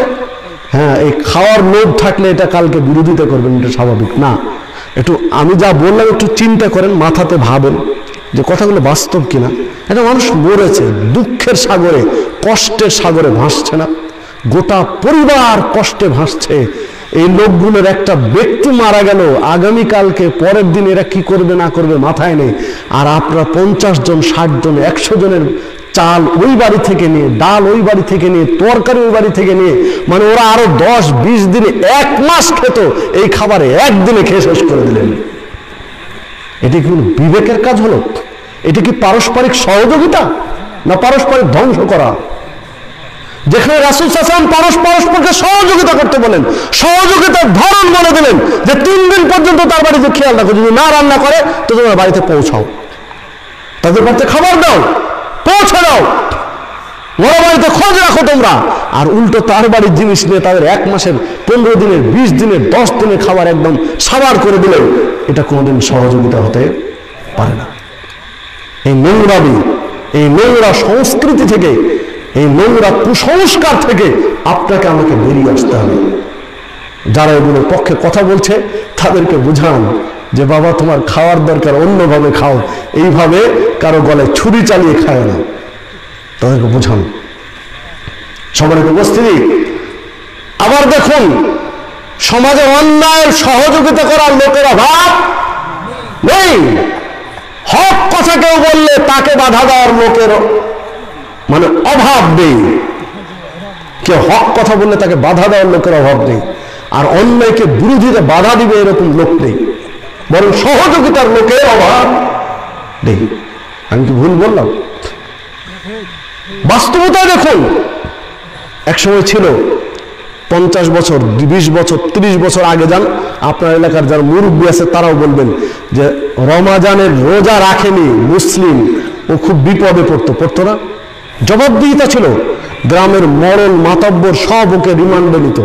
রিমান্ড বলতে কৈফিয়ত নিত, তুমি একটা জোয়ান মানুষ কেন রোজা রাখনি, হতো না এগুলো? জোয়ান মানুষ তুমি কেন রোজা রাখনি, হতো। আর এখন সর্দার সাহেব যদি কেমন মুখ খুলে, একটা জোয়ান মানুষ দিনের বেলা হোটেলে দিনের বেলা দিব্যি খাচ্ছে, একটা মুরব্বী কথা বলতে গেলে 5-7 জন তার মুরব্বীর বিপক্ষে কথা বলা শুরু করেছে। নেই মানে ওদের গলার মানে চাপাবাজি, ওদের গলার আওয়াজ বেশি। সবার উপস্থিতি। যে কথা বলছিলাম, বিড়িখোর আর গুলখোর, তাদের কথা তো বাদই দিলাম। বিড়িখোর, গুলখোর আর জর্দাখোর, ওরাতে তো ওদের গলার মানে আওয়াজ যে কত উঁচু এবং ওদের দাপট কত বেশি তা হিসাবের বাহিরে। মানে বিড়ি খেয়ে খেয়ে, মানে গরম জিনিস তো, তাই না? গরম জিনিস বিড়ি খেয়ে খেয়ে একদম ওই যখন ইঞ্জিন ঠান্ডা হয়ে যায়, শীতকালে ইঞ্জিন ঠান্ডা হয়ে যায় না শ্যালো মেশিনের, তখন কি করা লাগে? আগে গরম করা লাগে। গরম না হলে স্টার্ট নেয় না। অনেক সময় আগুন দেওয়া লাগে, ধোঁয়া দেওয়া লাগে, তারপরে ইঞ্জিন গরম হয়, দিয়ে স্টার্ট নেয়। তো বিড়ি খোরের তো বিড়ি খেয়ে খেয়ে ইঞ্জিন গরম হয়ে আছে, কিছু হলে দেখেন চিল্লাচ্ছে। সালাতের পরে মোনাজাত হয়নি কেন? আরে নামাজ পড়ি না, সপ্তাহে একদিন আসছি, ইমাম মোনাজাত করলো, বাইরে চিল্লাচ্ছে। ও দেখেন বিড়ি খোর, সালাত পড়ে মোনাজাত হয়নি, বাইরে চিল্লাচ্ছে, খোঁজ বেঁধে হয় বিড়ি খোর। সম্মানিত উপস্থিতি, মাফ করবেন, আমি একটা উদাহরণ দিচ্ছি আপনাকে। সমাজে যারা বিড়িখোর, তাদের পক্ষ নেওয়ার মতো লোকের অভাব নেই। তাদের পক্ষে লোক বেশি, বিড়িখোরের পক্ষে লোক বেশি, গাঁজাখোরের পক্ষে লোক বেশি, সুদখোরের পক্ষে লোক বেশি, হিরোইন ফেন্সিডিল খাওয়ার পক্ষে লোক বেশি। খোঁজ নিয়ে দেখেন ওরাই বেশি সংখ্যায়, ওরাই বেশি, ওদের জোট বড়। কি দিয়ে বুঝাবেন? যেখানে হওয়ার কথা ছিল এর উল্টোটা। কল্যাণের পথে লোক সংখ্যা বেশি হবে, নেকির কাজে লোকের সংখ্যা বেশি হবে, অথচ খারাপ কাজে লোক সংখ্যা বেশি। বিড়ি, সিগারেট, জর্দাগুলো, এগুলো কি হালাল? এগুলো কি হালাল? রাসূলুল্লাহ সাল্লাল্লাহু আলাইহি ওয়াসাল্লাম বলছেন, কুল্লু মুসকিরিন খামরুন ওয়া কুল্লু খামরিন হারাম। প্রত্যেকটা নেশাজাতীয় দ্রব্য মদ, আর প্রত্যেকটা নেশাজাতীয় দ্রব্য হারাম। সহিহ মুসলিমের 5336 নম্বর হাদিস, সহিহ বুখারী 7172 নম্বর হাদিস, কুল্লু মুসকিরিন হারাম, প্রত্যেকটা নেশাজাতীয় দ্রব্য হারাম। ইবনে মাজাহ 3393 নম্বর হাদিস, মা আসকারা কাসীরুহু ফাকালিলুহু হারাম। অনেক পরিমাণ খেলে যদি কোনো জিনিসে নেশা হয়, তার সামান্য পরিমাণ খাওয়া হারাম। সম্মানিত উপস্থিতি, তো বিড়ি খেয়ে নেশা হয় না? নেশা হয় না? হয় না? আওয়াজ অনেক কমে যাচ্ছে নাকি? কি নেশা হয় না বিড়ি খেয়ে? নেশা হয়। বিড়িখোর চুরি করতে করতে নিজের বাড়ির চাল চুরি করে। ভুল বললাম? নিজের বাড়ির চাল চুরি করে। যদি বইয়ের সাথে সম্পর্ক একটু ঝামেলা থাকে, তো যদি দেখে যে চাউল নিয়ে যায় বিড়ির কিনছে, তাহলে তো খবর আছে। ওই জন্য ফাঁকি দিয়ে, নিজের স্ত্রীকে ফাঁকি দিয়ে চাউল নিয়ে যায় বিড়ি কিনে। তো কার বাড়ি চুরি করছে বলেন দেখি? নিজের বাড়ি চুরি করছে। মাঝে মাঝে তো পেপার পত্রিকায় দেখা যায় যে স্ত্রীর গয়না চুরি করে নেশা করছে, স্ত্রীর শাড়ি বিক্রি করে নেশা করছে। পর্যায়ে তো এটা এই হয়েছে, হয় নাকি? সম্মানিত উপস্থিতি, যে কথা বলছিলাম, বিড়িখোর, এদেরকে মানুষের কাতারে ফেলা মুশকিল। বিড়িখোরকে মানুষের কাতারে ফেলা মুশকিল আছে। হ্যাঁ, মাইকের আওয়াজ যত দূরে যাচ্ছে, হে মুসলিম বিড়িখোর ভাই, আপনাকে সম্বোধন করছে যে একটু ভাবেন তো, আমার কথা যদি উল্টো হয় তাহলে আপনি কালকে গালি দিন, সমস্যা নেই। আর যদি ঠিক হয় তো আপনি আমার কথার সাথে একমত হন, আপনি একটু কান দিয়ে শোনেন। আসেননি, দূরে দূরে কাল সমালোচনা করবেন, কারণ আপনার গলার জোর বেশি, কারণ আপনার গলা একদম গরম পেয়ে পেয়ে ধার হয়ে আছে, আপনার জোর বেশি। তো একটু খেয়াল করেন। বিড়িখোর বিড়ি খেতে খেতে কোথায় বসে বিড়ি টানে বলেন তো দেখি? কোথায় বসে বিড়ি টানে? পায়খানায় বসে বিড়ি টানে। মিথ্যা বললাম? অনেক বিড়িখোর, সংখ্যা একজন দুজন না, শত শত বিড়িখোর আছে যারা পায়খানায় বসে বিড়ি খায়। পায়খানা করে আর বিড়ি টানে, পায়খানা করে আর খায়। ও মানুষ বলেন তো দেখি? যে পায়খানা করে আর খায়, ওকে মানুষের কাতারে ফেলা যাবে? ও যদি মানুষ হয় তো আপনি কি? আপনি অন্য কিছু, আপনি মানুষ নন। হ্যাঁ, গরু, ছাগল, কুকুর, শুকুর পায়খানা করে আর খায়, তাদের যুক্তি আছে, কারণ তাদের বিবেক নেই। আর আপনি মানুষ, বিবেকবান প্রাণী, আপনিও পায়খানা করেন আর খান, তাহলে গরু, ছাগল, কুকুর, শুকুর আপনার মধ্যে তফাৎ কি? পার্থক্য কি? আমি অযৌক্তিক বলে আপনি চিন্তা করেন, ঠান্ডা মাথায় চিন্তা করেন। সম্মানিত উপস্থিতি, ধরুন মুরব্বির বাড়িতে আজকে মেহমান হলেন, আজকে রাত হয়ে গেল বেশি, মাহফিল শেষ হতে আপনি বাড়ি যেতে পারলেন না, মুরব্বির বাড়িতে আজকে আপনি মেহমান, রাত্রেও না থাকতে দিলেন, সুন্দর আদর আপ্যায়ন করলেন। সকালে ফজরে আজান হচ্ছে, তখন আপনাকে ডাক দিলেন, আপনি এবার বাথরুমে যাচ্ছেন, মানে ঘুম থেকে উঠে তো মানুষের প্রাকৃতিক প্রয়োজন হয় না, পেশাব পায়খানার প্রয়োজন হয়, তো বাথরুমে যাচ্ছেন। ঠিক যখন আপনি বাথরুমে যাচ্ছেন তখন মুরব্বি করলেন কি, একটা দেশি মুরগির ডিম সিদ্ধ করে একটা পিরিচে মুরগির ডিমটা ছিলে একটু লবণ দিয়ে ঠিক বাথরুমে ঢুকছেন, পায়খানায় ঢুকছেন, তখন আপনার হাতে দিল যে ভাই বসে থেকে খাবেন। বলেন তো আপনার মেজাজটা কি হবে? বিড়িখোর মুসলিম ভাই, ও বিড়িখোর ভাই, একটু ভাবেন আপনার মেজাজটা কত ডিগ্রিতে যাবে। আপনি যদি সামনাসামনি বড় মানুষের কিছু বলতে না পারেন, তো অন্য জায়গায় আপনার ফ্রেন্ড সার্কেলের কাছে ওনাকে গালি দিয়ে ওনার 14 গোষ্ঠী উদ্ধার করে দিবেন। অপরাধ কি ওনার? ওনার অপরাধ হলো আপনি পায়খানা করতে ঢুকছেন, তখন উনি একদম দেশি মুরগির পিওর একটা ডিম খেতে দিয়েছেন। অপরাধ তো এটাই না, অন্য কিছু? কয়দিন দিয়েছেন উনি? একদিন। বছরে একদিন, তাও আবার দেহের জন্য উপকারী, একদম প্রোটিন সমৃদ্ধ নির্ভেজাল একটা ডিম, দেশি মুরগির ডিম খেতে দিয়েছেন একদিন। তাই ওনার 14 গোষ্ঠী উদ্ধার করে দিলেন গালি দিয়ে। ওনাকে আপনার বেয়াদব টেয়াদব যা খুশি আপনি বললেন। তো আপনি প্রত্যেক দিন যে বসে থেকে বিড়ি টানছেন যার কোনো উপকার নেই, তো আপনি কি বলেন তো দেখি, আপনি কি? উনি একদিন দেওয়ার কারণে আপনি গালি দিচ্ছেন, তো প্রত্যেক দিন আপনি আর একটা টানছেন বিড়ি, তখন হিতাহিত জ্ঞান আসে না যে আমি কি করছি, কি করছে আপনি চিন্তা করেন।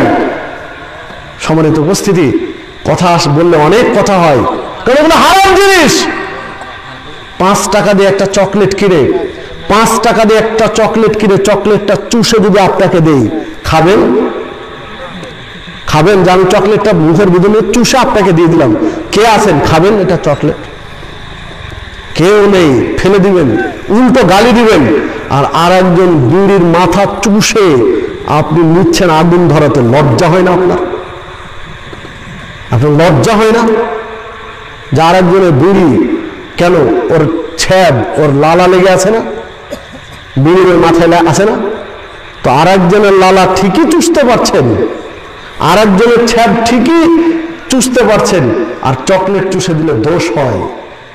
একটু চিন্তা করে তো বিবেক দিয়ে, যে বিড়িখোর এটা কি কোনো মুসলমানের খাদ্য হতে পারে?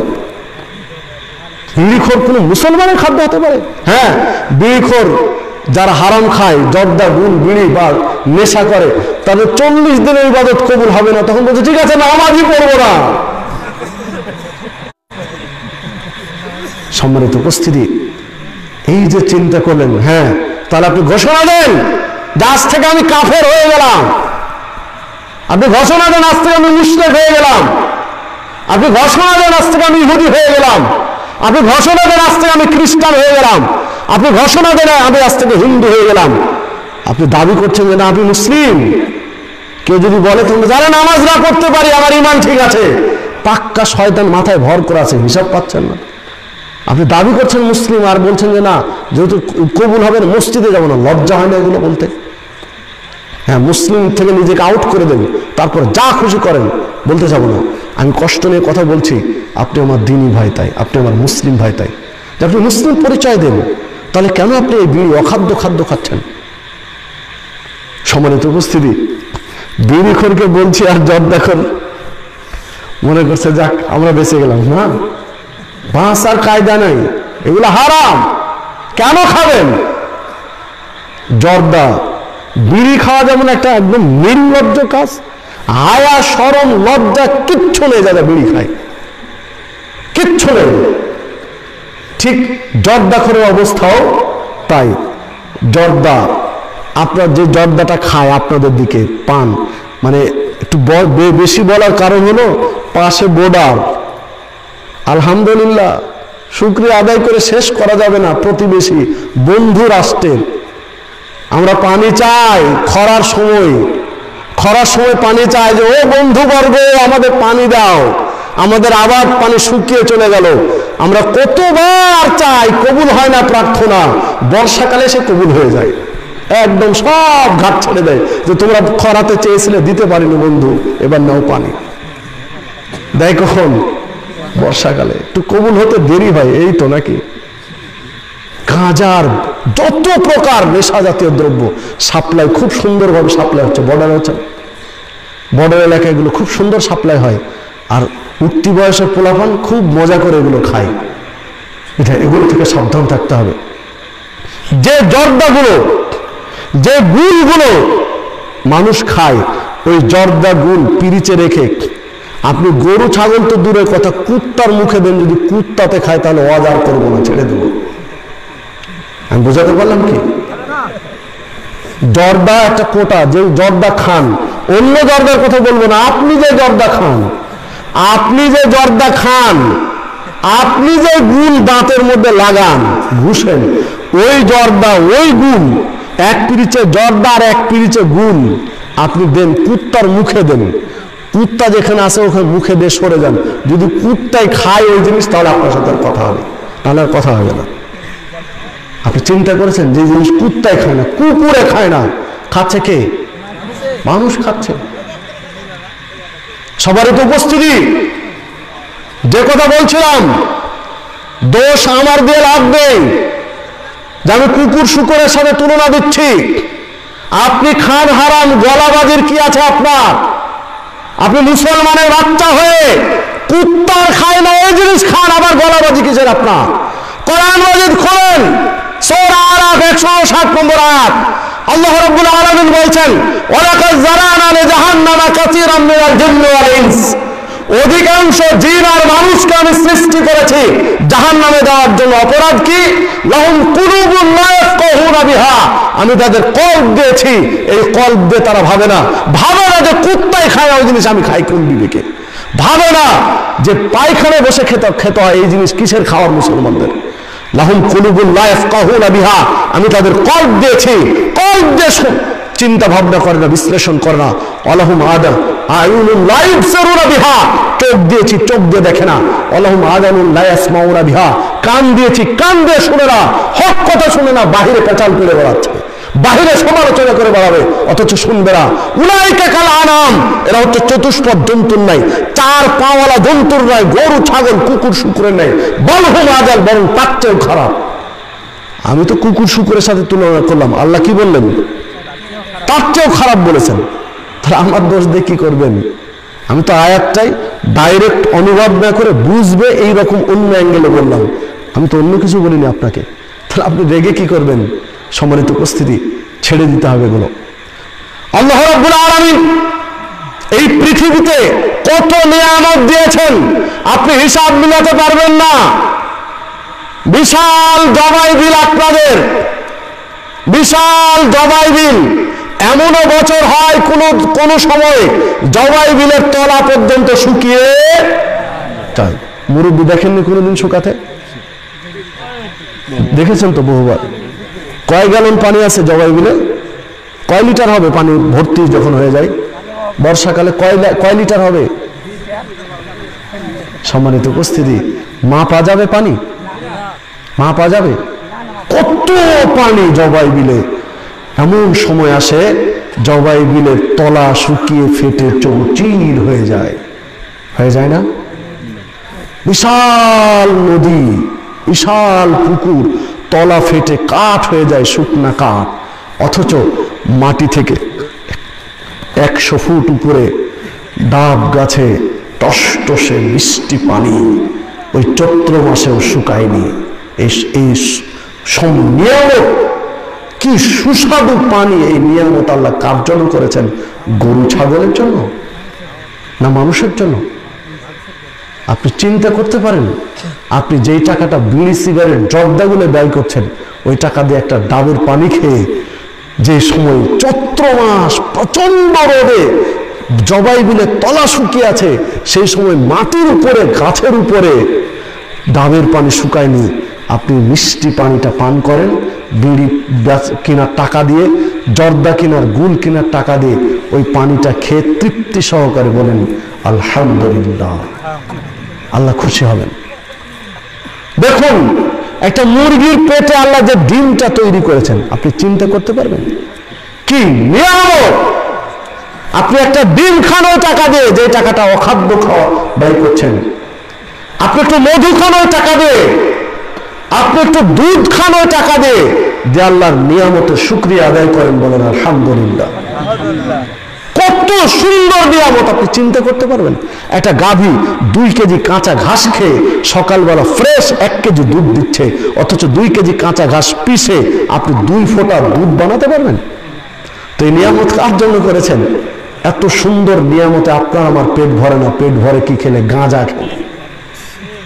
হাজী সাহেব বিয়ে বাড়িতে আপনাকে গরুর গোস্ত খাইয়েছে, মুরগির রোস্ট খাইয়েছে, আপনার আতপ চালের পোলাও খাইয়েছে, শেষে আবার পায়েস ক্ষীর দিয়েছে, এত কিছু দিয়ে আপনার পেট ভরাতে পারেনি।